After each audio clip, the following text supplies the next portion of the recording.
Hai, Assalamualaikum dan selamat sejahtera. Okey, baiklah pelajar. Pada kali ini cikgu akan fokus tentang apa itu memo. Okey, biasa tak kita buat nota? Okey, memo ni macam nota lah. Okey, nota untuk kedai. Okey, di mana kita akan catat apa-apa urusan yang perlu ditulis yang tidak melibatkan urusan jualan ataupun apa-apa pembelian. Okey, dia tidak melibatkan urusan jual ataupun beli. Okey, maka kita akan gunakan memo. So, macam mana rupa memo tu? Okey, di atas kali ni akan tertulis nama kedai kita sendiri. Akan ada ruang tarikh, kemudian akan ada bahagian notis lah ataupun memo lah. Okey, nota dia. Dan akhir sekali ada bahagian tanda tangan. Okey, so kalau kita lihat di sini, apakah nota dia? Okey, nota dia adalah tidak melibatkan jual dengan beli. So, tengok di sini. Encik Kamarul. So, siapa Encik Kamarul? Okey, Encik Kamarul tu tuan kepada Koramoda Enterprise.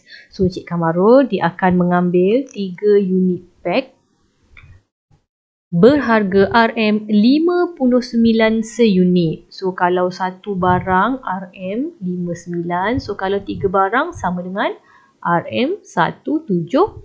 Okey, untuk tujuan apa? Untuk dia dermakan. So, tak melibatkan jual, tak melibatkan beli. Okey, dia tak melibatkan jual, tak melibatkan beli. So, siapa penerima memo ini? Okey, penerima memo ini adalah kedai itu sendiri. Okey, sebab apa? Kerana akan buat akaun. Dia akan catat. Okey. Siapa pengirim? Pengirimnya orang dalam kedai itu sendiri. Sebab tu dia kata sebagai dokumen dalaman perniagaan. Okey. Untuk urusan apa? Kerana pemilik dia nak mendermakan barang niaga. So, sebab dia kata ambil beg tangan kan. Okey, Koramoda ni dia jual beg.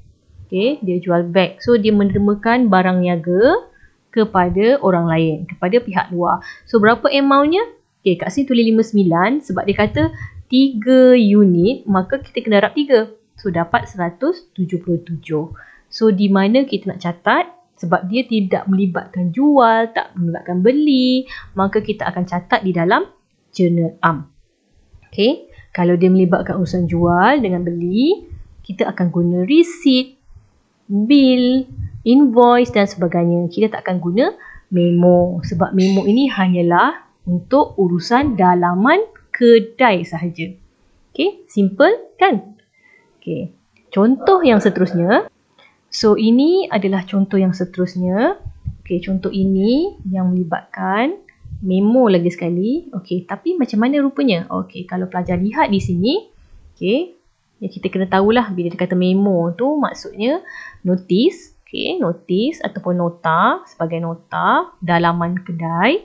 Okey, nama kedai kita dekat atas lah memang telah disiap cetak dalam kertas ni. Kena ada tarikh. Okey, kena ada apa notis dia dan tanda tangan. Okey, tanda tangan pihak berkenaan. Okey, so ingatan dia kata apa? Okey, kali ini dia kata Encik Kamarul iaitu pemilik, iaitu saya lah. Saya sebagai pemilik. Dah kali ni saya keluarkan lagi beg tangan. Okey, tapi untuk hadiah hari jadi anak. Untuk hari jadi anak saya. Okey, beg tangan itu bernilai 180. Okey, so saya masukkan amount dulu 180. Okey, jadi kita tahu memo ini untuk urusan yang tidak melibatkan, tidak libat urusan jual ataupun beli. So, kita tengok sini urusan apa?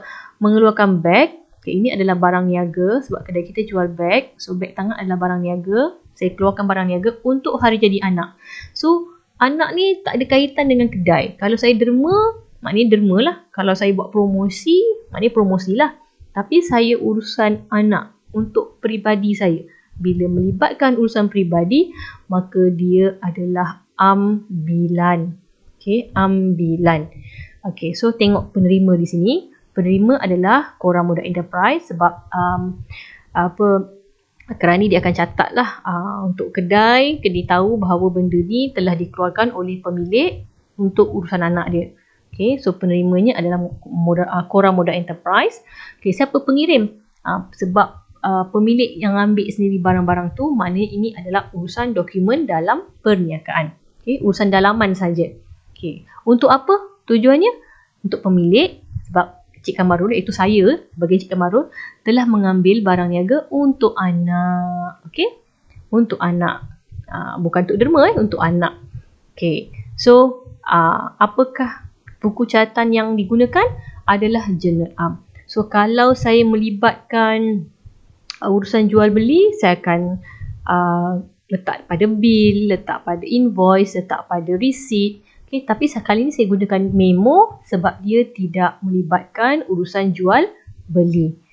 Dan yang penting, kalau dia melibatkan urusan jual beli, kalau secara tunai ataupun secara bank, iaitu saya bayar, okay, melibatkan duit, kita akan letak dekat buku catatan pertama ni di dalam buku tunai. Okay, sebab dia melibatkan duit. Tapi di sini dikata dia ambil barang. So bila dia ambil barang, dia tak melibatkan duit. Jadi kita hanya letak di dalam Jurnal Am. So kalau dia melibatkan duit, katalah saya ambil cash, saya ambil tunai RM1,000, maka saya akan masukkan di dalam buku tunai. Okay, so kalau saya ambil cash, kalau saya ambil tunai, saya akan letak dalam buku tunai. So itu perbezaan lah antara dua ni.